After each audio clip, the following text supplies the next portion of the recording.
माझा आवाज येतोय आणि मी दिसतोय का बघा? आवाज येत आहे मॅम, पण स्क्रीन शेअर नाही तुमचा झाली. आवाज येतोय पण तुम्ही नाही दिसत आहे. हळूहळू येईल बहुतेक, ते जरा स्लो चाललंय. एवढी हवा सुटली आहे नुसती आणि इतकं गरम होत आहे ना, काय म्हणजे काही विचारायचा प्रश्नच नाहीये. बघूया कधी इकडे पाऊस पडतो आणि जरा बरं वाटतं. रात्री तर असं होतं म्हणजे का उकडलेल्या बटाट्यासारखं फिलिंग येतं. म्हणजे रूम पण गरम, हवा पण गरम, गादी गरम, पांघरूण कोण घेतलं एवढ्या गरमीत. पण एवढ्या म्हणजे अशा विचित्र क्लायमेट मध्ये ना असं उकडल्यासारखं झालंय, उकडलेल्या बटाट्यासारखं. पाऊस पडला ना जरा बरं वाटेल. तरी बघा अजून मे महिन्याची 14 तारीख झालेली आहे. जनरली हे सगळं मेच्या शेवटी वगैरे होतं आणि जूनच्या सुरुवातीला पाऊस पडतो. पण आता सध्या आपली सिच्युएशन अशी आहे की आपल्याला मे मध्येच एवढं गरम होतंय, एप्रिल इतका होपलेस जातो की मे मध्ये कधी एकदा तो पावसाळा सुरू होतो असं फिलिंग यायला लागतं. हो की नाही? ठीक आहे.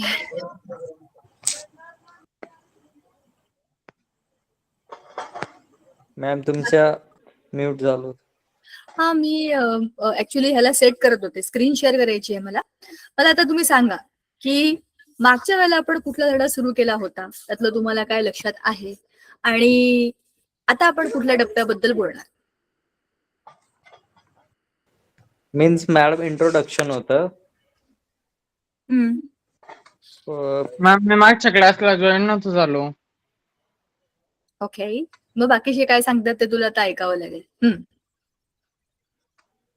पिरियोडिक क्लासिफिकेशन ऑफ एलिमेंट्स बरोबर, हा चॅप्टर होता. हा लेसन आपण सुरू केला होता. बरोबर. तर तुम्ही आम्हाला एक पिक्चर दाखवली होती. त्याच्यात एक मुलगा बसलेला असतो आणि त्याच्या आजूबाजूला सर्व वस्तू असतात, ते बिखरलेले असतात. तुम्ही त्यांना बरोबर. क्लासिफाय करायला लावलं होतं. आपण कसं क्लासिफाय करतो, कोणत्या कोणत्या ग्रुपमध्ये कसं क्लासिफिकेशन महत्वाचे असतं असं तुम्ही शिकवलं, काही समजवलं. आणि त्यानंतर फक्त म्हणजे आपलं इंट्रोडक्शन झालंय या चॅप्टरचे. Means correct. आता स्टार्टिंग होईल. बरोबर. थोडक्यात आपण हे बघितलं की क्लासिफिकेशनची काय गरज असते. क्लासिफिकेशन आपल्या डेली लाईफ मध्ये पण आपण वापरतो, आणि क्लासिफिकेशन नसेल तर लाईफ इज अ मेस. हाच रेफरन्स घेऊन आपण पुढे बघितलं होतं की ज्या वेळेला एलिमेंट्सचा अभ्यास सुरू झाला त्यावेळेला खूप सारे एलिमेंट्स जसे कळले सायंटिस्टना, जसे एलिमेंट्सचा शोध लागला, जसं त्यांची संख्या वाढायला लागली, तेव्हा त्यांचा सिस्टमॅटिक अभ्यास करण्याची गरज निर्माण झाली. मग त्या गरजेमधनं कसे कसे आणि कोणी कोणी वेगवेगळे प्रयत्न केले, ह्या सगळ्याचा अभ्यास या लेसन मध्ये आहे. हे सगळं आपण मागच्या वेळेला बोललो होतो. तुम्ही जे सांगितलं ते बरोबर आहे की एक कन्फ्युज मुलगा आहे, त्याच्यासमोर खूप सारा पसारा पडलेला आहे आणि तो आपला त्याला क्लीन करण्याचा प्रयत्न करतोय, बघतोय काय करता येईल. तर अशी सिच्युएशन खूप सारे एलिमेंट्स खाली पडलेले असताना सायंटिस्टची झाली होती. कोणाला कशात टाकू, कोणता ग्रुप कसा असेल, ग्रुपला काय नाव देऊ, असे सगळे प्रश्न तेव्हा पडले. आणि त्याच्यामध्ये त्यांनी जे जे प्रयत्न केले, जे जे ट्रायआउट्स केल्या गोष्टी, त्याच्यामधनं क्लासिफिकेशन ऑफ एलिमेंट्स किंवा periodic classification of elements he story सुरू झाली. If you remember, I told you की सगळ्यात पहिल्यांदा डोबेरनायर नावाच्या एका सायंटिस्टने, तुम्हाला आठवतं का मी तुम्हाला वर्ल्ड मॅप पण दाखवलं होतं मागच्या वेळेला, तर त्या डोबेरनायरने त्याने त्याच्या ठिकाणी राहून ह्याच्यावरती अभ्यास करायला सुरुवात केली. तर त्याला हे दिसलं की जर आपण if we align the elements in their increasing order of atomic weights was the very very fundamental concept of that time. Just एक मिनिट, जर आम्हाला याला सिस्टीम सेट करून घेऊ द्या, एक मिनिट.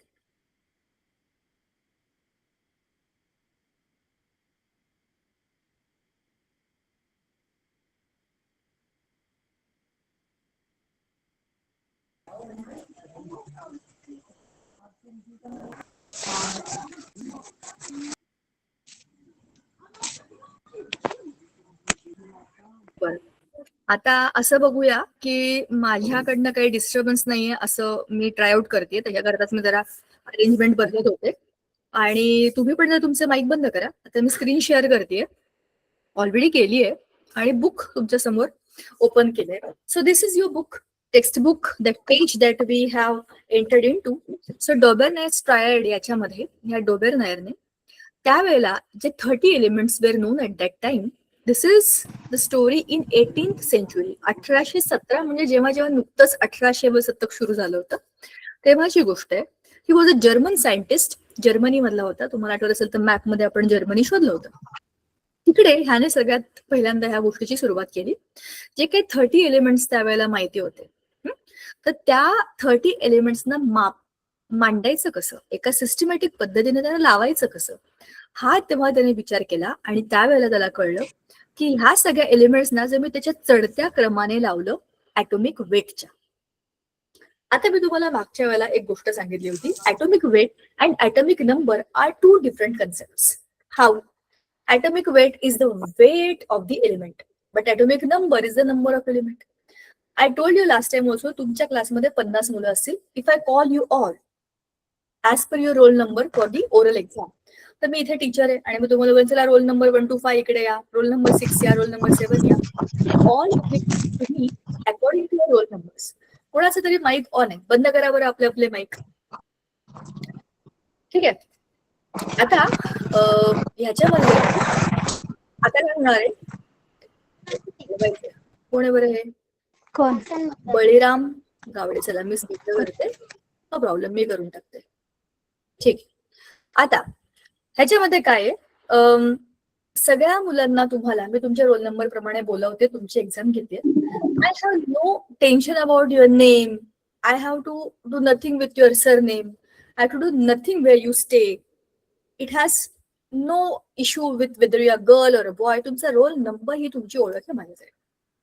तुम्ही किती अभ्यासात हुशार आहात, तुम्ही किती ढ आहात, तुम्ही कोणात, मला काही देणं घेणं नाहीये. मी काय करेन, समजा मी अशी टीचर आहे जी तुम्हाला शिकवतच नाही. I am randomly coming to your class for no reason आणि मला सांगितलं ह्यांची ही ओरल घ्या, हे क्वेश्चन आहेत आणि हे आन्सर्स आहेत. असं होतं शाळेमध्ये बरं का. Sometimes the duties assign to the teacher, जी तुमची टीचर पण नसतात, त्या तुम्हाला ओळखत पण नाही. अशी समजा मी एक टीचर आहे आणि मी तुमच्या क्लासमध्ये आले आणि तुम्ही एवढी सगळी मुलं, तर मी कोणालाच असं ओळखत नाहीये. पण माझ्याकडे क्वेश्चन्स, मला काय विचारायचंय मला माहिती. मी तुम्हाला रोल नंबर प्रमाणे बोलवेन तर माझ्या पेपरवर मी काय लिहिन, रोल नंबर 1 एवढे मार्क, 2 एवढे मार्क, 3 एवढे. तुमच्या रोल नंबर्सनाच मी तुमची आयडेंटिटी सांभाळणार आहे आणि ते रोल नंबर म्हणजे तुमची ओळख आहे फॉर दॅट पर्टिक्युलर टाइम. बरोबर. पण रोल नंबर म्हणजे तुम्ही नाही आहात ना. तुमचा रोल नंबर ही काही तुमची आयडेंटिटी नाही रिअल लाईफमध्ये. तुमचं नाव, तुम्ही कुठे राहता, तुम्हाला काय आवडतं, तुमचं वजन काय, तुमची उंची किती, तुम्ही दिसता कसे, ही सगळी तुमची आयडेंटिटी आहे. आणि ती आयडेंटिटीमुळे तुमचं ऍटॉमिक मास आहे.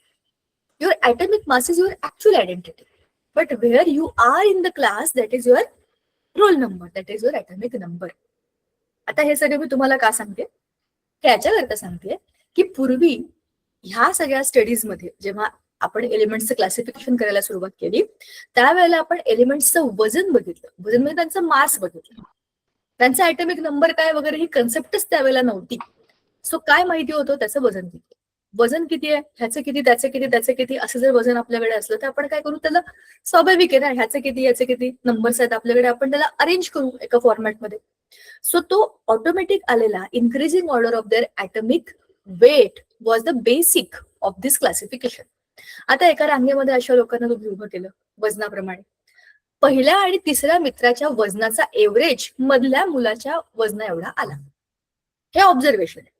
आता मी असं केलं, रोल नंबर 1, 2, 3, नाही, रोल नंबर प्रमाणे नाही, मी वजनाप्रमाणे. वजन 25, 27, 30 अशा हिशोबाने वर्गातल्या मुलांना उभं केलं. आता मी तुमचे रोल नंबर बघत नाहीये. आता मी पीटीची टीचर आहे. पीटीच्या टीचरकडे हे सगळं असतं. तुमचं उंची किती, तुमच्या लांब उडी मारण्याची कॅपॅसिटी किती, किती लांब उडी जाते, हो की नाही, आणि तुमचं वजन किती, हा सगळा डेटा पीटी टीचरकडे असतो. आता मी पीटी टीचर आहे की नाही, आता मी तुमचे वजन बघणार. मला एखाद्या कॉम्पिटिशन, समजा कबड्डीच्या कॉम्पिटिशन मध्ये मला आपल्या वर्गातल्या मुलांना सिलेक्ट करायचं, तर मी काय करेन, चला रे सगळ्यांनी आपापलं वजन घ्या. तर सगळी मुलं एका रांगेमध्ये येतील आणि त्यांचं वजन माझ्याकडे देतील. माझ्या वर्गामध्ये 30 मुलं आहेत. प्रत्येक मुलाचं वजन माझ्याकडे आहे. मग मी काय करेन, त्याचा ग्राफ बनवेन ना, इन्क्रीजिंग ग्राफ. याचं इतकं, ह्याचं इतकं, वजन वजन वजन वजन, कोण मुलगा आहे, कोण मुलगा आहे, कोण मुलगा आहे. मग त्याच्यामधनं मला कोण हवेत ते मी सिलेक्ट करू शकते की नाही. ह्याचा अर्थ असा की जेव्हा वजन मी इन्क्रीजिंग ऑर्डर लावते तेव्हा मुलांना मी त्याच क्रमाने उभं करणार आहे. तर तुमच्या रोल नंबरचं काय करायचं मला काही माहिती नाही, त्याच्याशी मला काही देणं घेणं नाही. आता मला काय बघायचंय, वजन, कारण आपल्याला कबड्डीची मॅच जिंकायची. समजलं, प्रायोरिटी वेगळी.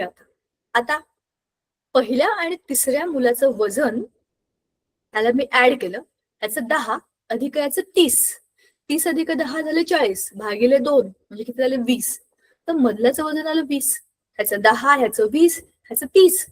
असं जर ते असेल याचा अर्थ काय आहे, मधल्याचं जे वजन आहे ते पहिल्या आणि तिसऱ्याच्या वजनाचं एव्हरेज आहे. एव्हरेज म्हणजे सरासरी आहे. असं जर मला दिसलं तर मी काय म्हणत, अरे ह्यांच्या तर वजनामध्ये काहीतरी रिलेशन आहे. अशीच मी पुढे पुढे पुढे जोड्या बघत गेले. जोड्या म्हणजे 3 जणांच्या, ट्रायड्स. त्याला आपण मराठीमध्ये त्रिक म्हणतो. अशा 3 ह्या जोड्या नाही आहेत, हे 3 आहेत, ग्रुप ऑफ 3. तर मी आता असे ग्रुप बघेन तिघांचे. पहिला अधिक तिसरा भागिले 2 बरोबर मधला, असे कोण आहेत? इकडे बघितलं, अरे इथे पण झालं. थोडंसं पुढे गेलं, अरे इथे पण झालं. याचा अर्थ असा आहे की असं अप्रॉक्सिमेट रिलेशन मला ह्या पूर्ण इन्क्रीजिंग ऑर्डर मध्ये 2-4 ठिकाणी मिळालं. हाच आहे डोबर्नॅस ट्रायड. ठीक आहे. आता इथे आपल्याला टेबलमध्ये जे दिलंय ना ते जरा बघा. इथे आहे लिथियम, सोडियम, पोटॅशियम, हे 3 एलिमेंट आहेत. हे त्याने ट्रायड मध्ये जॉईन केले. ट्रायड म्हणजे ग्रुप ऑफ 3. जसं आपण जोडी म्हणतो तसं याला तोडी म्हणू आपण. काय म्हणायचं त्याला, असा काही विशिष्ट शब्द नाहीये. त्याला मराठीमध्ये तिळे म्हणतात. तिळे म्हणजे 3 जुळ्यांसारखे तिळे. पण हे सेम नाहीयेत. It is a group of 3. ह्याच्या हे 3 वेगवेगळे एलिमेंटच आहेत डायरेक्टली, पण ते ग्रुपमध्ये आहेत. तिघांचा ग्रुप आहे. तर लिथियम, सोडियम, पोटॅशियम ऍक्च्युली बघितलं तर हे का व्हर्टिकल लाईन मध्ये येतात. जेव्हा आपण हे पुढे जाऊन बघू तेव्हा तुम्हाला समजेल की आई शपथ, हे तर ऑलरेडी झालं होतं आधी. पहिल्या पायरीवरती ह्यांनाच तर आपण घेतलं होतं. तुम्हाला आठवेल बघा. तर आता ह्या लिथियम, सोडियम, पोटॅशियमला त्यांच्या वजनाच्या हिशोबाने जर बघितलं तर लिथियम आणि पोटॅशियम यांचं वजन केलं 6.9, लिथियम 39.1, पोटॅशियम डिवायडेड बाय 2 केलं तर आन्सर आलं 23. आणि 23 हे सोडियमचं, सोडियम इज Na, या एनचं ते आहे ऍक्च्युअल मास जे आपण बोललो. आता ते मला ड्रॉ करून तुम्हाला नीट सांगता येईल. म्हणजेच काय, आणि हा टेबल मी तुम्हाला इथला का दाखवला, पीपीटी मध्ये पण तो आहे.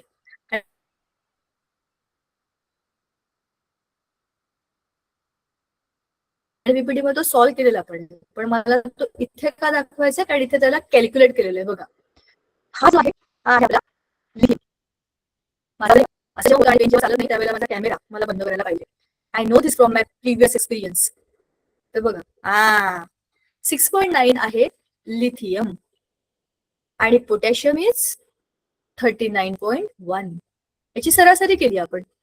सरासरी म्हणजे एव्हरेज, तर दॅट इज 23.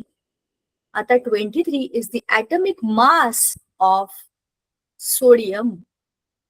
मधल्याच्या वजना इतकं दोघांच्या वजनाची एव्हरेज थोडक्यात एवढंच आहे. हीच केस पुढे कॅल्शियम, स्ट्रॉन्शियम आणि बेरियमच्या बाबतीत आहे. स्ट्रॉन्शियम हा मधला आहे, मग calcium plus barium divided by 2, म्हणजे या दोघांना मी ऍड करणार. यांचं ऍडिशन जे काय येईल ते डिवायडेड बाय 2 करणार. हे सगळं करून मला जे काही मिळेल that is equal to atomic mass of strontium. कसं बघा, आता मी चिट्टे पट्टे काढल्याचे काढून टाकते. पुढचं कॅल्क्युलेशन बघूया. कॅल्शियम 40, कॅल्शियमचं वजन आहे 40, बेरियमचं वजन आहे 137.3. बराच हेवी आहे की नाही. आणि या दोघांच्या ॲटॉमिक वेटला डिवायडेड बाय 2 केलं तर आन्सर येतं 88.7. आणि जे ऍक्च्युअल वजनाच्या खूप जवळ आहे बघा, 87.6, म्हणजे हे जवळपास 88 आहे ना. थोडक्यात हे जे काही एव्हरेज आपण काढलं ते मधल्या ऍटमच्या जवळपास सारखं आलं. हे एकदम ऍक्युरेट आहे, हे थोडंफार सारखं आहे. पुढचं बघा, क्लोरीन, ब्रोमीन, आयोडीन हे तिघचे तिघ आहेत हॅलो. हॅलो म्हणजे हॅलोजन्स. हॅलो ग्रुप मधले मेंबर आहेत. हे एकदम डेंजरस लोक असतात हॅलोजन्स. कसे का हे सगळं पुढे मी तुम्हाला सांगेन. फक्त जेवढं सांगते तेवढं लक्षात ठेव. अतिशय भांडकुदळ लोकांच्या कॅटेगरीमध्ये हे लोक येतात. क्लोरीन आणि आयोडीन या दोघांच्या वजनाचा एव्हरेज ब्रोमीनच्या वजना एवढा येतोय का? क्लोरीन 35.5 आणि आयोडीन इज 126.9. बघा दिलेलाच आहे इथे. या दोघांच्या वजनाची एव्हरेज केली तर ती येते 81.2. व्हेरॅज नुसतंच ब्रोमियम आपण जर घेतला तर ब्रोमियमचं वजन येतं 79.9, विच इज अप्रॉक्सिमेटली 80. तर 80, 81 हे जवळपास सारखे. 87चं करा 88 आणि 88चं करा 89, म्हणजे जवळपास 1चा डिफरन्स. मी काय केलं, मी राऊंड ऑफ केलं, बाकी काही केलं नाही. 87.6 म्हणजे मोर दॅन 5 आहे ना, तर ह्याला आपण काय करणार, राऊंड ऑफ करताना 88 करणार. आणि 88.7 हा पण 7 इज मोर दॅन 5, मग हा इकडे ऍड होतो आणि काय होतो, 89 होतो. बरोबर आहे ना, तुम्हाला माहिती आहे ना राऊंडिंग ऑफ. अशा पद्धतीने एका एकाचा डिफरन्स बऱ्यापैकी सेम आहे. मग या डोबेरनेरला असा एक नवा शोध लागला की जर मी सगळ्या एलिमेंट्सना त्यांच्या ॲटॉमिक मासच्या चढत्या क्रमाने लावलं तर पहिल्या आणि तिसऱ्याच्या वजनाची एव्हरेज मधल्याच्या वजना एवढी येते. पुढे गेल्यावर काही अंतरावर तसंच जर केलं तर परत तसंच दिसते. पण सगळ्यात मोठा प्रॉब्लेम असा होता, सगळेच्या सगळे एलिमेंट्स हा पॅटर्न फॉलो करत नाहीयेत. बघा ना, म्हणजे जे काही 30 एलिमेंट्स त्या काळी होते, 30-32 एलिमेंट त्या काळी होते, त्या सगळ्याच्या सगळ्या एलिमेंट्स मध्ये हा पॅटर्न नाहीये. कोणते तरी मधलेच आहेत, ते पण चुकून दाखवल्यासारखे आहेत असं म्हणता येईल. हा काही कॉन्स्टंट रिपिटेटिव्ह पिरियॉडिक ट्रेंड नाहीये याच्यामधला. उगीच ह्या 2-3 ट्रायड्स मध्ये आपल्याला हे दिसलं तर मग सगळ्यांना हे ऍप्लिकेबल असं होत नाही. म्हणून हे डोबेरनेरचे ट्रायड ही सुरुवात आहे. ठीक आहे, ह्याला आपण लेवल 1 म्हणतो. लेवल 1 म्हणजे काम करायला सुरुवात झाली आणि लोकांच्या डोक्यामध्ये हा विचार आला की आता ह्या एलिमेंट्सना आपण कसं अरेंज करायचं. डोबेरनेरने त्याचं काम केलं. त्याच्यानंतर आला न्यूलँड्स ऑक्टेटचा रूल किंवा लॉ ऑफ न्यूलँड्स ऑक्टेट. हा होता इंग्लंड मधला. ठीक आहे, आता याने काय केलं बघा, म्युझिक ज्याला आवडतं किंवा ज्याला रंग आवडतात किंवा ज्याला कुकिंग आवडतं, हे तुम्ही तुमच्या स्वतःच्या पॉइंट ऑफ व्ह्यूने बघा. तुम्हाला कुठली गोष्ट जास्त आवडते, तुम्ही त्या गोष्टीचाच विचार करून बाकीच्या गोष्टी मांडण्याचा प्रयत्न करा. फॉर एक्झाम्पल, जर एखाद्या माणसाला म्युझिक खूप जास्त आवडतं, इमॅजिन करा, गाणी म्हणायला आवडतात, गाणी ऐकायला आवडतात, तर आजूबाजूला जी सिच्युएशन चालली आहे ना, तो विचार करतो, अरे ही सिच्युएशन आहे का त्या गाण्याच्या इमोशनला मॅच करते. The reason is back of the mind आपली लाइकिंग आपल्याला मदत करत असते. याच्या बाबतीत पण तसंच होतं. म्युझिकचे जे नोट्स असतात, आपण आपल्या म्हणजे इंडियन म्युझिकमध्ये, इंडियन क्लासिकल म्युझिकमध्ये 7 स्वर आहेत, बरोबर. सा रे ग म प ध नि सा. तर हे सा ने सुरू होतात आणि सा ने संपतात. सा रे ग म प ध नि झाले 6, म्हणजे हे झाले 7, आणि 8वा जो आहे सा तो परत पहिल्या साच्या खाली येतो. बरोबर की नाही, कळतंय का?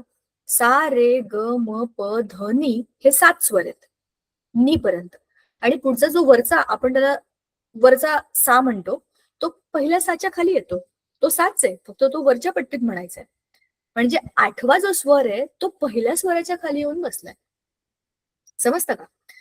अशा पद्धतीने त्याने विचार केला, जर असं होत असेल, आता आपल्याकडे आपण सारेगम पदनिसा म्हणतो, ते त्याला डो रे मी फा सो ला टी म्हणायचे. डो रे मी फा सो ला टी.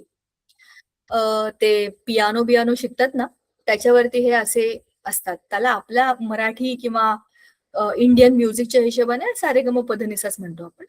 पण ते सिमिलर स्वर, त्याला ते सा न म्हणता डो म्हणतात, रे न म्हणता. त्यांच्या हिशोबाने त्यांचं जे उच्चारण आहे ते रे, मग आपण त्याला ग म्हणतो, म प ध म्हणतो. तर त्यांच्या भाषेत त्यांनी ते स्वर त्यांचे मांडलेले, ते पण 7 स्वर फॉलो करतात आणि त्यांच्या हिशोबाने त्यांची गाणी बनवतात. तर हे जे सप्तक आहे, म्युझिक मधलं सप्तक त्याच्या डोक्यामध्ये आलं की जर मग मी ह्या सगळ्या एलिमेंट्सना 7-7च्या स्वरात टाकलं तर 7ची लाईन 8वा कुठे येतो, पहिल्याच्या खाली. असंच बघा ना, वारांचं पण असतं. सोमवार, मंगळवार, बुधवार, गुरुवार, शुक्रवार, शनिवार, रविवार, झाले 7. परत जो पुढचा सोमवार आहे हा या सोमवारच्या खाली येतो की नाही. सांगायचा मुद्दा, कॅलेंडरमध्ये पण तारखा पण तशाच असतात, बरोबर. सोमवारच्या खाली सोमवार, सोमवारच्या खाली सोमवार. तर 7चं रिपिटेशन झालं की 8वा त्याच्या खाली येऊन बसतो. हे त्याचं निरीक्षण होतं. पण त्याने विचार केला की 3-3च्या जोड्या तर काही बरोबर वाटत नाहीयेत अशा बनलेल्या. 7 लावल्या तर 7 एका रांगेत लावले तर 8वा पहिल्याच्या खाली येतो, 9वा दुसऱ्याच्या खाली येतो, 10वा तिसऱ्याच्या खाली येतो. असं मांडून पाहिलं तर लोक आपल्या आपल्या डोक्याने प्रयत्न करत होते, करून बघत होते, ट्रायल अँड एरर मेथडने. तर ह्याच्यामध्ये त्यांना जे दिसलं, ह्याला कोणाला, आपल्या न्यूलँडला, ते ऑब्झर्वेशन असं होतं की त्यावेळेला हे सगळे एलिमेंट त्याने जे लावले ते असे लावले बघा, hydrogen, lithium, beryllium, boron, carbon, nitrogen, oxygen, phosphorus, मग सोडियम, मॅग्नेशियम, अल्युमिनियम, नंतर silicon, phosphorus, sulphur, chlorine, potassium, calcium, chromium, tin, titanium, manganese, ferrous, cobalt आणि निकेल एका ग्रुपमध्ये बघा. कॉपर, झिंक, वाय वरून एलडीएम आहे का, इट्रियम असेल. मग हा काय आहे मला लक्षात नाही, आय एन म्हणजे कोणता आहे. ASSEBr बघा. आता मी तुम्हाला काय सांगते बघा, ह्यातले खूप सारे नावं. हा ऍटेस्टिन असेल आणि हा सिरिलियम असेल. CELA, झीई म्हणजे झिर्कोनियम आहे. रुबिडियम आणि SR स्ट्रॉन्शियम असेल. तर सांगायचा मुद्दा असा, ह्या क्लासिफिकेशन मध्ये काहीतरी घोळ आहे. जोपर्यंत बरं चाललंय तोपर्यंत बरं चाललंय, पण एका गटामध्ये 2-2 बसवलेले आहेत, ही सगळ्यात मोठी गडबड आहे. तुम्ही 7-7च्या स्वराच्या हिशोबाने त्यांना बसवलं तर हायड्रोजनच्या खाली आला फ्लोरीन, आणि हे कसे लावले परत त्यांच्या वजनाच्या हिशोबाने. वजनाच्या हिशोबाने त्यांना पहिल्या, दुसऱ्या, तिसऱ्या वजनाचा जो आहे तसे लावले. 8व्याचं वजन हे पहिल्याच्या खाली धरलं, 9व्याचं वजन हे दुसऱ्याच्या खाली धरलं. असं करत तर खूप लांबच्या लांब लाईन तयार झाली असती ना. पण तसं न करता त्यांना टेबलमध्ये टाकायचंय. मग कसं करावं लागेल, 3-3चे ग्रुप करून तर होत नाहीये. मग 7च्या खाली 8वा जो आहे तो पहिल्याच्या खाली टाकायचा. असं करून ह्याला लॉ ऑफ ऑक्टेव्ह म्हणजे म्युझिकच्या 7 नोट्स प्रमाणे, त्या 7 स्वरांच्या प्रमाणे ह्याची रिपिटेशन होते ना स्वरांची, तसंच ह्यांना एलिमेंट्सना पण रिपिटेटिव्ह मोडमध्ये टाकलं आणि हा त्याचा ऑक्टेव्हचा टेबल बनला. जसं आता आपल्याला माहितीये की ह्याच्यामध्ये काही काही गडबडी दिसतात आपल्याला. तर कोणत्या कोणत्या गडबडी आहेत एक एक आपण बघूया. जसं मी तुम्हाला सगळ्यात म्हटलं, सगळ्यात पहिला तर हे बघा ना, कोबाल्ट आणि निकेल हे एका याच्यामध्ये आले. सेरिलियम आणि लॅन्थनाइड म्हणजे हा कोण असेल, हा लॅन्थनम, हे दोघं एका याच्यामध्ये आले. म्हणजेच काय, हे एका याच्यामध्ये नाही यायला पाहिजे होते. हे वेगळ्या वेगळ्या ग्रुपमध्ये असले पाहिजे, वेगळे वेगळे असले पाहिजे. पण एकत्र काय टाकले, वजन सारखं होतं, सारख्या वजनाचे लोक एका गटात टाकले. होऊ शकतं ना, आपल्या वर्गातल्या 2 मुलांचं वजन सारखंच आहे, टाकलं आपण त्यांना एकत्र, एकाच ठिकाणी उभं केलं, पण ती मुलं वेगवेगळी आहेत ना. हे असं याच्यामध्ये चालणार कसं. दुसरी एक महत्वाची गोष्ट, नंतर आलेले एलिमेंट याच्यामध्ये टाकायला कुठे जागा नव्हती. ठीक आहे. आणि एकाच गटामध्ये, आता हा गट बघा, याच्यामध्ये पहिल्यांदा हायड्रोजन आहे. हायड्रोजन हा एक वेगळा एलिमेंट आहे. फ्लोरीन, क्लोरीन, ब्रोमीन, आता याच्यामध्ये हे आहेत ना, फ्लोरीन, क्लोरीन, ब्रोमीन, हे हॅलोजन आहेत. यांच्यामध्ये आलेत मेटल्स, कोबाल्ट आणि निकेल, हे मेटल आहेत. मग हॅलोजनच्या मध्ये बघा, हॅलोजनच्या मध्ये तुम्ही मेटल टाकलेत, म्हणजे नॉन मेटल आणि मेटल एकत्र आलेत. हे असं कसं असू शकतं. मग हे क्लासिफिकेशन चुकीचं आहे ना. ग्रुपमध्ये आपण जेव्हा मुलांना उभं करतो, समजा मी एक लाईन बनवली, शाळेतल्या सगळ्या मुलांना मी ग्राउंड मध्ये घेतलं, चला रे आपल्याला काय सकाळची प्रार्थना असते, आपल्याला आपले गट बनवायचे. तर आपण काय करतो, पहिलीची मुलं एका रांगेत, दुसरीची मुलं एका रांगेत, करत करत 10वीच्या रांगेपर्यंत आपण काय करतो, त्यांचे ग्रुप बनवतो. मग जर 10वीच्या रांगेमध्ये तिसरीतलाच एक मुलगा तर तो ग्रुप चुकला की नाही, तसंच तिकडे झालंय. म्हणजे जर तुम्ही इथे सगळ्याच्या सगळे एक व्हॅलेन्सी असलेले, आता आपल्याला व्हॅलेन्सी माहिती आहे, हायड्रोजनची एक, फ्लोरीनची एक, असं जरी टाकलं चला एका गटात, तर ह्या दोघांना तुम्ही कसं जस्टिफाय करणार, हे आले कसे काय मध्येच, हे एक तर चुकलं त्याचं, बरोबर, कारण हे बसलंच नाही त्याच्यामध्ये. दुसरं, एकसारखे जे काही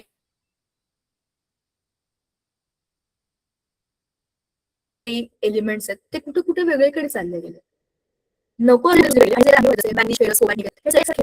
यांच्यावरती खाली बघा ना, या मॅग्नीजच्या वरती फॉस्फरस, त्याच्यावरती नायट्रोजन आहे, काय संबंध आहे. हा उभा ग्रुप बनलाच नाही.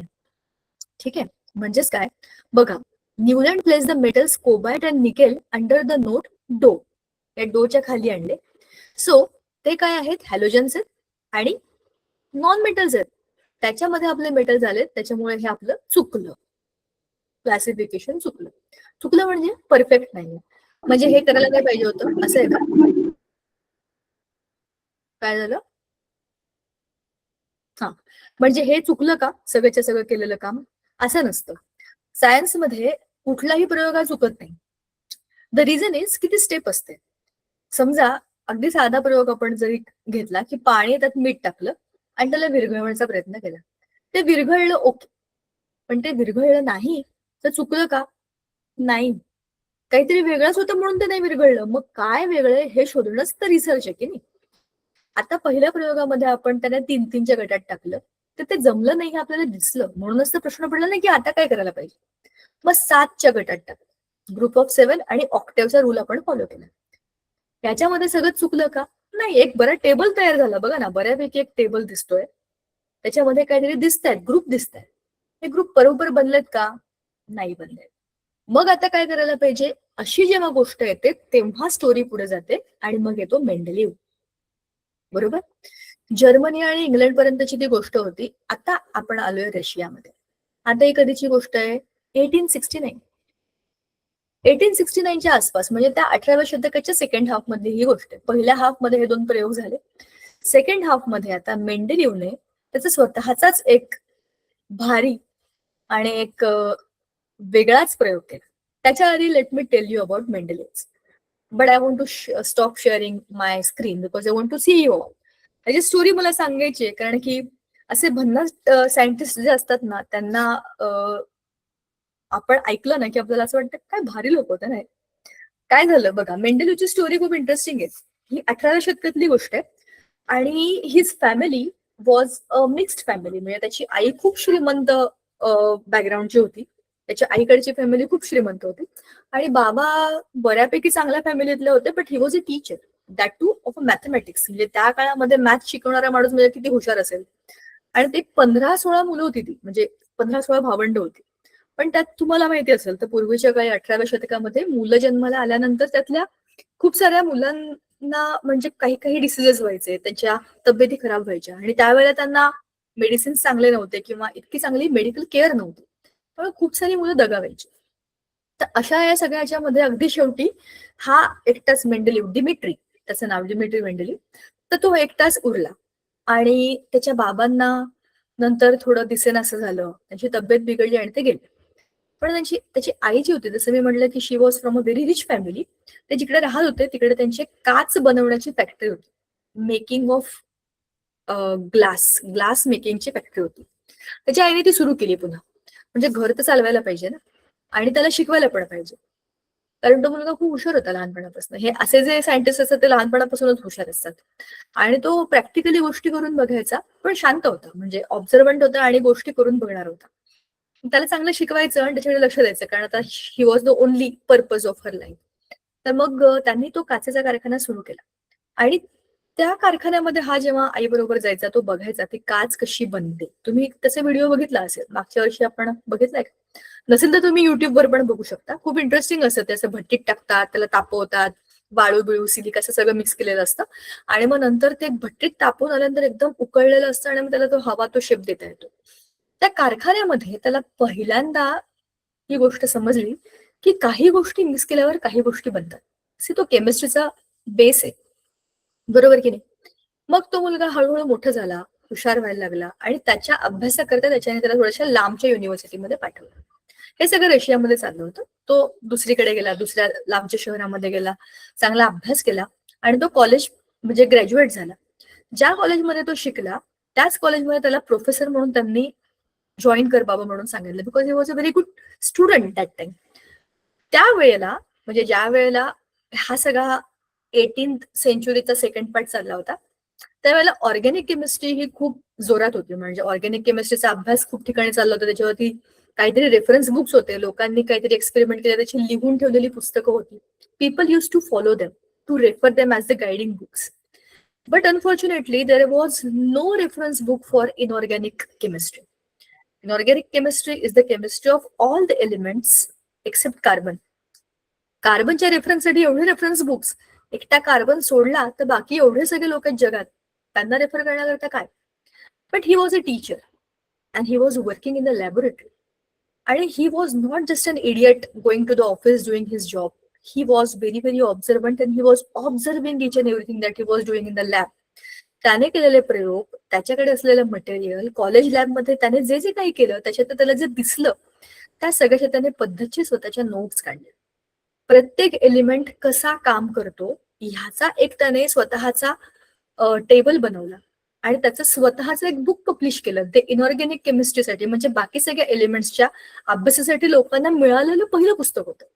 So likewise he was already in to the circle of scholars की he is doing something in the chemistry. त्याला पत्ते खेळायला खूप आवडायचे आणि त्याचे त्या काळातले जे काही मित्र वगैरे होते त्यातले काही मित्र हे भारतीय होते जे तिकडे जाऊन अभ्यास करत होते, पण संस्कृत भाषा, भारतीय भाषा, त्याला फार प्रेम होतं त्याच्याबद्दल. हे खूप जुने जे लोक होते ना, ट्रस्ट मी, हे सगळे सायंटिस्ट, त्यांना भारतीय भाषा, त्यात पण संस्कृत भाषा, आपले जुने ग्रंथ, त्याच्यातल्या सगळ्या गोष्टी, ह्या सगळ्याबद्दल खूप इंटरेस्ट होता. कारण आपल्याकडे ह्या सगळ्या गोष्टी पुराण काळामध्येच लिहून ठेवलेल्या होत्या. हे सगळे ग्रंथ जे आपले वेद वगैरे आहेत ना, त्याच्यामध्ये ह्या सगळ्याचा हे अणुबिणू हे जे आपल्याला सांगतात हे आपण आपल्या ऋषीमुनींनी आधीच सांगितलं होतं. सो त्याचा रेफरन्स त्याच्यामध्ये असतो ना कुठेतरी. So they all wanted to learn this आणि ही लर्न संस्कृत ऑल्सो त्याच्या तिकडच्या मित्रांकडनं. युनिव्हर्सिटीमध्ये जेव्हा तो शिकवत होता, he was into multiple things to learn. म्हणजे मला कौतुक वाटलं त्याचं की तो नुसतं केमिस्ट्री केमिस्ट्री केमिस्ट्री करत नाही बसला, मल्टिपल गोष्टींमधनं केमिस्ट्री समजून घेण्याचा प्रयत्न करत होता. तर त्याला पत्ते खेळायला फार आवडायचं. पण म्हणून काय पत्ते काय चांगली चांगली गोष्ट आहे काही, पण पत्त्यांचे बरेचसे गेम असतात. त्यातला एक गेम तुम्हाला माहिती आहे मला माहिती नाही. असे 7 पत्ते लावायचे आणि मग त्यांना त्यांच्या त्यांच्या घरामध्ये त्याचं पूर्ण कॅट बनवायचं, म्हणजे इस्पिक, किलवर, नंतर चौकट आणि बदाम, पूर्णच्या पूर्ण 13-13 पत्त्यांचा त्यांची त्यांची फॅमिली बनवायची. असा एक गेम असतो, that is the game of concentration. आणि तो खूप माझी आजी पण तो गेम खेळायची. म्हणजे आजी तू हे काय खेळते पत्ते पित्ते, पण तू खेळून बघ एकदा मग तुला समजेल. तेव्हा मला समजलं की हा गेम इतकं डोकं खाणार आहे. म्हणजे तुमचं कॉन्सन्ट्रेशन, जसं आपण बुद्धिबळामध्ये बघतो की नाही, कुठली सोंगटी कुठे फिरवली की काय होतं, तसाच तो गेम असतो की तो एका वेळेला एकच पत्ता उचलायचा. असे गेम, त्याला कार्ड गेम्स म्हणतो ना, असे पत्ते खेळायला त्याला फार आवडायचं कारण डोकं चालवायची सवय होती. आता ज्या वेळेला हे सगळं त्याच्या आयुष्यात सुरू होतं आणि त्याने सगळ्या गोष्टींचा अभ्यास करून स्वतःच्या नोट्स काढून स्वतःचं ऑब्झर्वेशन लिहिलेलं होतं. त्याला माहिती होतं की कार्बन कसा काम करतो, ऑक्सिजन कसा काम करतो, हा मेटल कसा करतो, तो मेटल, त्याला माहिती असलेल्या सगळ्या गोष्टींच्या नोट्स त्याच्याकडे होत्या. 7 पत्ती, हो का असं म्हणतात का त्याला, असेल तर मग त्याने त्याने काय केलं बघा, म्हणजे त्या डिमिट्री मेंडेलिव्हने जेव्हा त्याच्या आजूबाजूला एक 60-65 एलिमेंट्स त्याच्या वेळेला माहिती होते. आधी 30-40 होते, मग ते वाढत गेले. लोक अनेक ठिकाणी रिसर्च करत होते, त्यांच्या त्यांच्या रेफरन्स मधनं नवीन नवीन नावं आली.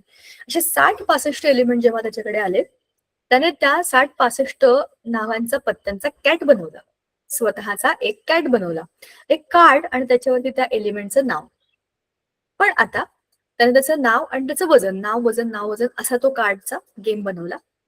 आणि तो स्कॉलर होता, त्याला अनेक ठिकाणी भाषण देण्याकरता किंवा माहिती देण्याकरता लोक बोलवायचे. So once he was asked to give a speech to some city nearby, तिकडे त्याला जायचं होतं, तो गेला आणि तिकडे तो आधी जाऊन पोहोचला आणि ना तिथे त्याला रूम मध्ये जायचं होतं, त्यांचं ते काम झालं, सगळं झालं आणि त्याची ट्रेन येणार होती. तर तिथे ती ट्रेन येईपर्यंत त्याने त्याचा पत्त्यांचा कॅट काढला आणि तो म्हणाला जाऊ दे, ट्रेन येईपर्यंत आपला एक गेम होईल.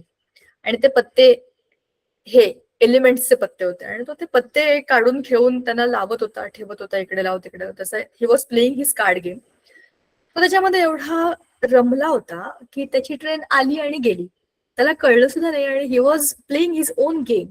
ही was so much in to the game that he was not even mind की काय चाललंय बाजूला. स्टेशनच्या जवळच त्याची रूम होती, पण ती ट्रेन गेली आणि त्याला कळलं नाही. जेव्हा त्याला शुद्ध आली तेव्हा त्याने जाऊन बघितलं तर 3 दिवस पुढे ट्रेनच नव्हती. सो 3 दिवस त्या रूम मध्ये अडकला. म्हणजे तो जाणार तरी कुठे ना. मग त्या रूम मध्ये परत आला, म्हणाला ऐसे वैसे तो अपना गेम चल रहा था उसको कंटिन्यू करते. तो 3 दिवस पूर्णपणे त्या पत्त्यांमध्ये, त्याच विचारांमध्ये आणि तसंच त्याच्यामध्ये अडकलेला होता. आणि तो एकदा झोपला त्याच्या रूम मध्ये, ते गेम खेळून घेऊन, माणूस खेळून खेळून पण बोर होतो ना, तो झोपला आणि त्याला स्वप्नामध्ये पिरियॉडिक टेबल दिसलं, जे मेंडेलिव्ह पिरियॉडिक टेबल आहे, हे त्याला त्याच्या स्वप्नात दिसलेलं टेबल आहे. आणि त्याला त्याने बघितलं बरं का, आणि खाडकन त्याने डोळे उघडले, तसाच जाऊन टेबलवर बसला आणि सगळे एलिमेंट्स तसे लावले जसे त्याने बघितले होते स्वप्नामध्ये. So he got his own periodic table and this is how the Mendeleev periodic table came in to the existence. So जेव्हा आपण एक गोष्ट खूप, बघा तुम्ही बघितली असेल ही गोष्ट, तुम्हाला जी गोष्ट आवडते तुम्ही त्याच्यामध्ये खूप घुसून 2-3 दिवस तेच करत राहिलं, त्याचं तुमच्या स्वप्नात पण तेच येतं. तुम्ही तेच बोलता आणि तुम्हाला दिसतं पण तेच आजूबाजूला. असा अनुभव आला की कोणाला कधी? सांगा, 1-2 मिनिटात मला हे सांगा. मग आपण पुढे जाऊया. असं तुमच्या आयुष्यात कधी झालंय का कुठल्या बाबतीत? हा झालं. सांगा. कोणत्या बाबतीत? हो मॅम, झालंय. माझ्या मैत्रिणीचं नाही, मॅम झालंय माझं म्हणून नाही सांगायचं. काय झालंय ते पण सांगायचं. बोला Tanvi. Editing photos, editing, videos, video editing. मग काय झालंय ते वेडिंग. पूर्ण तर सांगा. एडिटिंग म्हणजे how can we imagine? Ma'am, मी एक professional photographer and editor also. So मी रॅन्डम फोटो वगैरे काढत राहतो. आता मी जे सोशल मीडियावर आहे त्याच्यावर मी खूप काही नवीन पाहतो की यांचे फोटोज असे आहे, व्हिडिओ असे आहे, तर मी कसं करावं, मी एक्स्ट्रा ऍडव्हान्स कसं करावं. तर मी एखादा जास्त काम करतो, म्हणजे माझं वर्क जे असतं एडिटिंगचे ते लगभग 4 तासचं असतं कंटिन्यू. तर मी अचानक जर रात्री झोपला ना तर मला डायरेक्ट सपन्यात येतं की नाही, तो फोटो असा बनायला पाहिजे व्हिडिओ होता, पण मी चाललाय, तसा का बनवला, एडिटिंग चाललंय. बरोबर. मी तसं का बनवला तो फोटो. इमॅजिनेशन होऊन जाते डायरेक्ट ड्रीम मध्ये. नाही यार, हा फोटो असा बनायला पाहिजे होता, मला आता आठवतं आहे. जर अचानक असं आठवलं तर डायरेक्ट झोप उघडते, परत लॅपटॉप ओपन करायचा, बसा. पण मग तेव्हा तुम्ही हे करता. करता तर मग तुम्ही अभ्यास कधी करता? म्हणजे 9वी 10वीचा अभ्यास कधी करता? का होतो? मॅम, ते मॅनेज करायला पडतं. जिम, कारण 4 एडिटिंग. तास म्हणून मी विचारत होते आता 4 तास. सध्या तर कमी आहे, पण ते ऍडजस्ट करायला पडतं मॅनेज टाइम टेबल अनुसार. चांगलं ना. कसं यू आहे, must have some practical skill in the life. All these exams and studies would be going on throughout your life. तुम्ही किती पण म्हातारे झाले आय तरी वॉन्ट पण to manage gym also, again editing, photography, study and home also. Good. चांगली गोष्ट आहे. तारेवरची कसरत आतापासूनच चालली आहे. Very good. तन्वी, तुमचा असा अनुभव सांगा मला. मी 2 दिवस लगातार क्रिकेट खेळली होती. मैत्रिणींसोबत खेळली होती. तर मला तरी माहित, पण माझी मम्मी बोलली होती की म्हणजे रात्री जसं मी खेळताना बोलते की अगं अशी बॉलिंग करायची होती, तशी बॅटिंग करायची होती, असा स्वप्नात बोलत होती. मला डायरेक्ट दिसत होतं ते मी खेळते आहे असं. बरोबर. म्हणजे आपण जे रिअल लाईफ मध्ये करतो तेच आपण स्वप्नात पण करतो. करेक्ट आहे. अजून कोणाचा काही किस्सा आहे का? मला पण माझा एक फनी किस्सा सांगायचा आहे. Anybody who wants to share? बोला, अंकिता.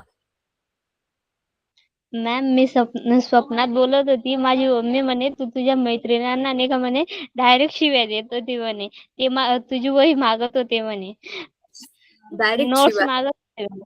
हा, म्हणजे काहीतरी मग रागवून बोलली अशी.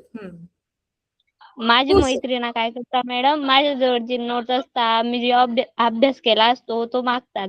मग ते माझ्या जीवावर येते. बरोबर मग आहे. मी स्वतःचा अभ्यास स्वतः करायला पाहिजे. त्यांना नाही नाही सांगते ना, तरी पण ते मागतात, मग माझ्या जीवावर येते. Normal, very normal. अजून झालं. आता मी तुम्हाला माझा किस्सा सांगते खरा खरा. मी जेव्हा लहान होते ना तेव्हाची गोष्ट आहे. आजकाल मला स्वप्न पडतात का? आजकाल मला काय माहिती वेगळी स्वप्न पडतात. काही अशा कनेक्टेड असतात ना, काही ह्यातलं जसं हा एडिटिंग करतो तसं ह्यातलं काही त्यातलं काही त्यातलं काही, असं मला एक वेगळं स्वप्न पडतं, वेगळंच काहीतरी. पण मी लहान होते तेव्हाचा मला एक किस्सा मला खूप आठवतो, कारण तो खूप फनी आहे. आम्ही जिथे राहत होतो ना, आमच्या बाजूला एक मुलगी होती. तिला सगळे पिहू म्हणायचे. आता ते कसं होतं की काही मुलांना असे ओव्हर पॅम्पर्ड मुलं असतात ना, त्यांचे बाबा ती खूप अशीच आहे, तिला हे असंच आवडतं आणि वगैरे असं वगैरे सगळं ते बकवास होतं. असं आमच्या घरात काही नव्हतं. तर केव्हाही गेलं ना तिच्याकडे, ती पण तशी एकदम अशी उगाच असं नाटक करून बोलणार आणि त्यांच्या घरामध्ये पण ते असं मला एवढं इरिटेट व्हायचं. एकतर माझ्या आजूबाजूला असे एवढे फिल्मी लोक कोणी नाहीत उगाच नाटक करून बोलणारे, जे आहेत ते स्पष्ट बोलणारे लोक आहेत. तर ती ना माझ्या हळूहळू डोक्यात जायला लागली. ती सेम माझ्या वयाची, म्हणजे मी दुसरीत ती पण दुसरीत, मी तिसरीत ती पण तिसरीत, मी चौथीत ती पण चौथीत. आणि मग एक over the period of time आपल्याला कळायला लागतं की ही किती इरिटेटिंग आहे. म्हणजे यू कांट इव्हन हेल्प ना. आमच्या घराच्या बाजूलाच ती होती. आणि मग दरवाजा उघडला की जाता येता मग तिची आई बोलायची, माझी आई पण तिच्या आईशी बोलायची, ती पण माझ्याशी बोलायची, मी पण तिच्याशी बोलायचे. Irritation was increasing day by day. आणि एकदा काहीतरी झालं आणि the topic of the girls of that time was like she, म्हणजे मला तर अजिबात ते टॉपिक आवडायचे नाही आणि त्या सगळ्या गोष्टी त्या मुली बोलत असायच्या. म्हणून माझ्या शाळेमध्ये खूप कमी मुली मैत्रिणी होत्या. ज्या इंटेलिजंट होत्या, ज्या मल्टिपल गोष्टी बोलायच्या, त्याच माझ्या मैत्रिणी होत्या. ज्या अशा इडियट होत्या, त्यांना काहीतरी असे फालतू पिक्चरच आवडायचे आणि तो कुठला तरी इडियट हिरोच आवडायचा, अशा मुली माझ्या मैत्रिणी नव्हत्या आणि त्यातली ती एक होती. आणि ना काहीतरी झालं आणि ती काहीतरी मला सांगत होती शाळेमध्ये असं झालं तसं झालं, ग्रुपिझम. त्यांची शाळा जरा हायफाय टाइप्स होती, व्हेरी हाय फीज वाली शाळा होती, त्याच्यामुळे त्यांचे टॉपिक पण तसेच बकवास होते. तर असं आहे तसं आहे असं झालं आणि मग आमच्या ग्रुपमधला तो मुलगा आहे आणि त्या ग्रुपमधला तो मुलगा आहे. आणि अरे काय झालं का, संपलं का? त्याच्यात ते सगळं बोलणं ऐकून बिकून घेतलं आणि मी घरी आले आणि मला खूप राग आला होता आणि मी झोपले. जेवण बिवण झालं आणि मी झोपले. आणि माझे बाबा माझे खूप फेवरेट आहेत आणि माझ्या बाबांची पण मी खूप लाडकी मुलगी आहे अजून पण. तर मी ना त्यांना चिटकून झोपायचे आणि ते मला गोष्ट सांगायचे. हे आमचं रोजचं ठरलेलं होतं. तर मी त्यांना असं चिटकून झोपलं आणि म्हटलं दादा मला आता गोष्ट सांगा, आणि ते मला छान गोष्ट सांगत होते. Okay good. तर काहीतरी गोष्ट सांगत होते आणि मी ती ऐकत झोपत होते. ती काहीतरी आर्मी बिर्मीची काहीतरी गोष्ट होती. सो माझ्या डोक्यामध्ये मग तेव्हा आर्मी आणि मग असं सगळं सुरू झालं होतं. आणि स्वप्नात ती दिसली मला, ती शेजारची पिऊ दिसली. आणि ना काय माहिती नाही काय झालं, मी ना खूप चिडले होते ना, आधीच चिडले होते मी तिच्यावरती. आणि बोलणार तरी काय, म्हणजे मी माझ्या आईला सांगितलं तरी मला अजिबात आवडत नाही. पण आई म्हणजे ठीक आहे, इट्स ओके, तुझी काय पक्की मैत्रीण थोडी जाता येता बोलायचं, सोडून द्यायचं. पण बोलावं तर लागायचंच ना. सकाळी उठल्यावरती मला माझे बाबा माझ्याकडे रागाने बघत होते. म्हटलं काय झालं? नाक खूप लाल झालं होतं. मला म्हणाले मूर्ख कुठली, काल रात्री तुझ्या नाकावर का मारत होतीस? म्हटलं मी का तुमच्या नाकाला मारत असेल? म्हणाले मग काय, तुला बाजूला गेलं तर वळून वळून मला मारत होतीस, मला ठोकून गेल्याचं नाक किती दुखतंय आता. तेव्हा मला लक्षात आलं की स्वप्नामध्ये त्याचे आर्मीवाला इफेक्ट होता ना, तो मी तिच्यावर वापरला. ती मला स्वप्नात दिसत होती, ती काहीतरी बोलत होती फालतू, मी तुला ठोसा मारते, काहीतरी बोलते मी तुला ठोसा मारते. हे सगळं माझ्या स्वप्नात चालू होतं, जे की रिअलिटीमध्ये माझ्या बाबांनाच मारत होते. आणि ते मला सकाळी समजलं. पण हे असं होतं आणि ह्याच्यामध्ये there is no edit in this. खरं खरं लोकांना आपल्यामुळे त्रास होतो. आणि असे खूप मजेशीर, if you think about it, तुमची स्वप्न बघा ना, तुम्हाला काहीतरी वेगळ्याच विश्वात घेऊन जातात. कधी असं झालंय का, एकदम असं बियॉन्ड काहीतरी गोष्ट चालली आहे आणि तुमचं स्वप्न पण काहीतरी एकदम बियॉन्ड आहे. मला तसे सस्पेन्स मूवी सारखी पण स्वप्न खूपदा पडली आहेत. म्हणजे माझ्या मैत्रिणींना मी सांगितलं म्हणजे दीपिका ही स्टोरी सांग कोणाला तरी, याच्यावर मस्त भारी मूवी बनेल. सो असं ते आपलं ब्रेन आहे ना, is continuously in the process of synthesising something. आपण जे जे काही बघतो ना आजूबाजूला, आपल्याला असं वाटतं की मी हे बघितलंय. पण आपली 5 ज्ञानेंद्रिये, we have 5 sensory organs, we just see the things, but also we listen. Also, we feel some kind of touch. We find out different smells आणि टेस्ट. तर आपला ब्रेन ना ह्या सगळ्या गोष्टी नोटीस करत असतो, कुठेतरी सेव्ह करत असतो. आणि आपण जेव्हा झोपतो ना, तेव्हा त्या सगळ्याच मिळून त्याचं काहीतरी एक काम चाललेलं असतं, सिंथेसाइज करण्याचं काम चाललेलं असतं. ह्या सगळ्यामधनं आपल्याला वेगळी स्वप्न पडतात. कधी कधी त्या स्वप्नामध्ये आपल्याला एखादं वेगळंच मंदिर दिसतं, जे आपण कधीच पाहिलेलं नसतं. ते कुठल्या तरी ऐकलेल्या गोष्टींमधून आलेलं असतं. मला माहिती नाही, मी ती गोष्ट कधी बघितली नाही, पण मला स्वप्नात दिसली. बघितलेली नसेल, ऐकली असेल. कोणाकडून तरी काहीतरी बोलणं चाललेलं असतं, आपण ऐकलेलं असतं. आपल्याला माहितीही नसतं की आपण ऐकलंय, पण कानाने नोटीस केलेली असते ती गोष्ट. सो अशा पद्धतीने हे सगळं चालतं. आणि मेंडेलिव्हने जे पिरियोडिक टेबल बनवलं, हे त्याच्या त्या मेमरीमधनं आलेलं होतं. त्याच्या डोक्यात तेच चालू होतं की नाही, विचार करा, 3 दिवस तो तेच गेम खेळत होता, तेच करत होता, आधी पण करत होता. पण त्याला झोपेमध्ये ते जे दिसलं, असं फ्लॅश झालं, तर त्याने करून बघितलं, तर ते परफेक्ट जमलं. आणि ते आहे मेंडेलिव्हचं पिरियोडिक टेबल. ते दाखवते तुम्हाला. आणि मग आपण पुढच्या वेळेला मेंडेलिव्ह मधनं मॉडर्न पिरियोडिक टेबल कडे जाताना काय काय झालं ते पण बघू. 2-3 मिनिटच आहेत आत्ताच आपलं लेक्चर संपायला. But you see the beauty of Mendeleev's periodic table. Such a fantastic work. त्याने पण काय केलंय बघा, ग्रुप 1 to 7. आता तुम्हाला दिसेल का इकडे न्यूलँडचा ऑक्टेटचा जो लॉ आहे, 7चा ग्रुप. हा 7चा ग्रुप आहे बघा, 1 2 3 4 5 6 7. तुम्ही म्हणाल ग्रुप 8 दिसतोय ना, ह्याची स्टोरी वेगळी आहे, हे सांगते तुम्हाला. त्याने पहिल्यांदा जो बनवला होता तो असाच होता, ग्रुप 7 पर्यंतचा होता. आणि नंतर जसं जसं त्याला हे बाकीचे एलिमेंट्स दिसले, ग्रुप 8 त्याने ऍड केला. जो खालच्या बाजूला असतो ना आपला 8वा, खालच्या बाजूला न घेता त्याने त्याला बाजूला टाकलं. म्हणजे त्याचे ग्रुप किती झाले, 1 to 8 आडवे. आणि व्हर्टिकल म्हणजे अशा हॉरिझॉन्टल पट्ट्या तुम्ही टाकल्या तर हे 1, 2, 3 त्याचे जवळपास 12-13 कॉलम झाले, त्याचे 12 कॉलम दिसतात आपल्याला इथे. हा त्याचाच टेबल आहे. आता त्याने काय केलं, 8वा एलिमेंट खाली न घेता बाजूला टाकला. म्हणजे आपण जो 8वा सा म्हणतो की नाही, तो खाली न टाकता पुढे टाकला. म्हणजे 8 ग्रुप तयार झाले आणि त्याच्या खाली त्याचे पिरियड्स, ह्याला पिरियड्स म्हणतात. पिरियड म्हणजे पट्ट्या आडव्या, ग्रुप म्हणजे उभ्या. आता त्यावेळेला माहिती असलेल्या सगळ्या एलिमेंट्सना त्याने याच्यामध्ये टाकलं. पण आता याच्यामध्ये फॅन्टॅस्टिक काम काय बघा, त्याने काय केलं, ग्रुप 1 त्याचा केमिकल फॉर्म्युला इथे लिहून टाकला. ग्रुप 2 हा त्याचा केमिकल फॉर्म्युला, मॉलिक्युलर फॉर्म्युला असा असेल, कोणाबरोबर, ऑक्सिजन बरोबर त्याचे ऑक्साइड्स असे बनतील आणि हायड्रोजन बरोबर हायड्रेट्स असे बनतील, हे त्याने प्रेडिक्ट केलं. म्हणजे एलिमेंट्स टाकण्याच्या आधी त्याच्याकडे हे तयार होतं.